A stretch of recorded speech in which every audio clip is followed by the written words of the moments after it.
Апалардын өмүрү Аллахка аманат.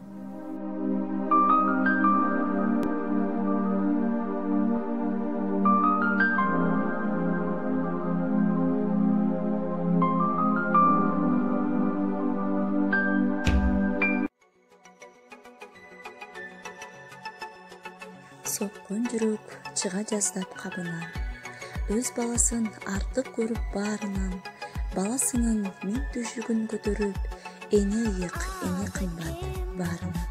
Демекчи, эне дүйнөдөгү теңдеши жок асыл зат эмеспи? Бейиш энелердин таманы астында деп бекеринен айтылбаса керек.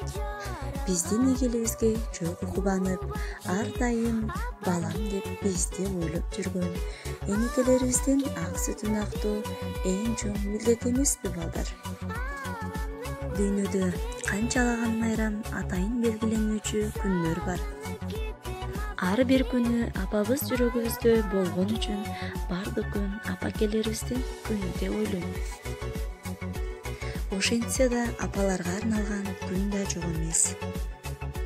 Бизге белгилүү болгондой, балдар, жыл сайын май айдын 3-чү жекшембиси энелер күнү деп белгиленип келет. Бул тууралуу жарлыкка экс-президентибиз Алмазбек Атамбаев 2012 жылы колдогон. Эне бала үчүн эң зарыл мээрим булагы. Таалим көргөн ыймандуу, ыкластуу эне жараткандын адам баласына мээримдүүлүк өлкөсү. Үй-бүлөнүн бакыты, бейбилдиктин жана шаттыктын тийип турган күнү.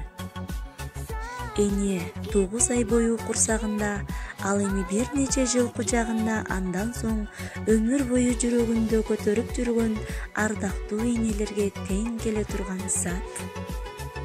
Аларга тең аталык сүйүүгө, сыйга татыктуу эч бир жан жара албаптыр. Андыктан балдар энелерди сыйлайлы.